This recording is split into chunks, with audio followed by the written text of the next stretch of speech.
Hello, my name is Kunmi Ariyo. I'm the founder and CEO of Mirus Events, one of the leading event management consultancies in Africa.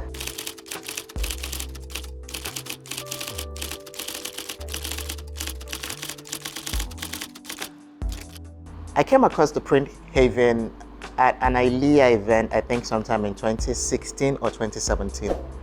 And then I decided to try them out. And I haven't gone back ever since.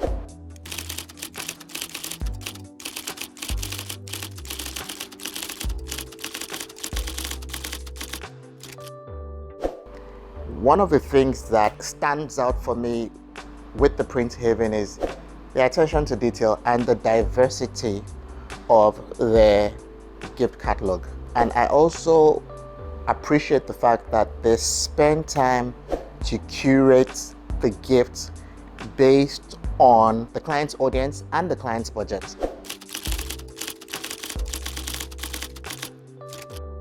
In terms of service delivery, it has been top-notch, and in terms of production, it has been exceptional. Actually, I was out on Sundays 2 days ago. I had one friend commending the 3-in-1 chargers that I'd given them. I had another friend commending the straw bottle that I'd given them. And then another person made a comment that, "Come, you give an exceptional gift."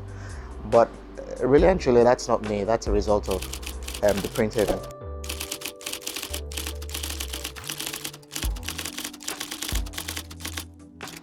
It has been an amazing experience working with them over the years. It's been about seven years or thereabout, And will I recommend them? Of course. I have been doing that already, and I'll keep doing that.